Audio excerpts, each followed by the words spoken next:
another PhotoGIJoeHero toy opening.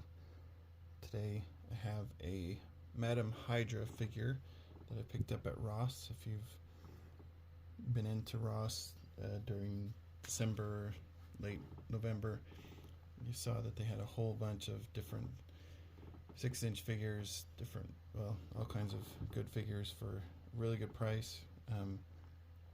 This one I picked up. I actually picked up a couple to customize at least, because the hair and the head look like they're going to be fun to work with. Anyway, so this is the Marvel Madam Hydra figure. Like I said, I picked it up for $6 at Ross. Figure looks like there's a lot to work with for pictures and for customization. But the artwork on the figure is pretty good. Obviously, Madam Hydra, not a nice person.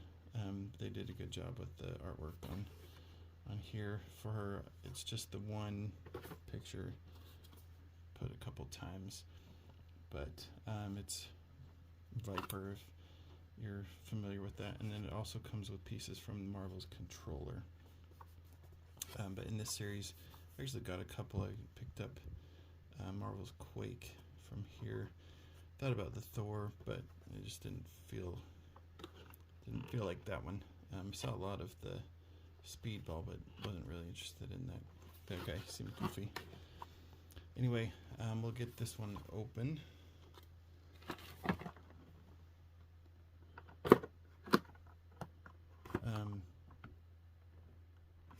They do a lot of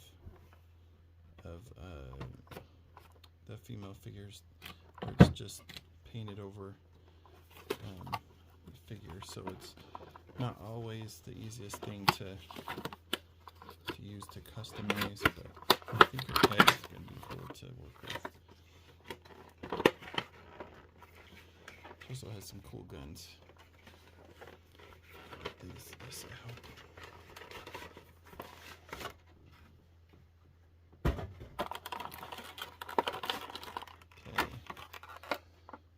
Alright, so we'll get the controller leg out of the way. We've got 2 fists.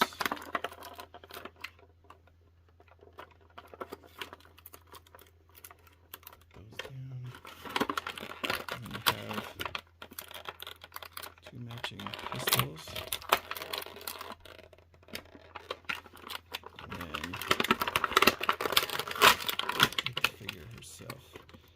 Interesting how some of the companies feel like they need to put those white plastic things to hold them in, but Marvel and G.I. Joe, they don't usually seem to hold in pretty well, obviously unless someone steals it. Okay, so we've got her head. Her neck actually moves forward and back, which is kind of nice, and then she's got the ball joint on the shoulder,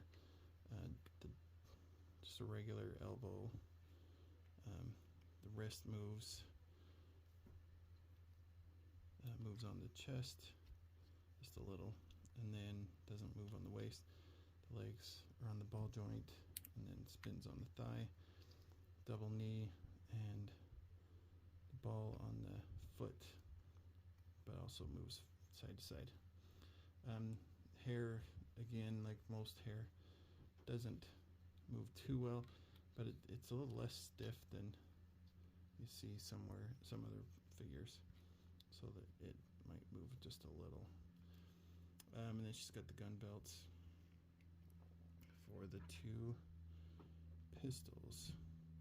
Not a whole lot to digest on this figure. Like I said, she's mostly just painted. So there's not much detail. It's all just solid greens. She's got the Hydra symbol on there, and the belt buckle, and then the snake skin type handles for the pistols. Her face has a lot of detail that looks pretty good, but there really isn't a whole lot more to her than that.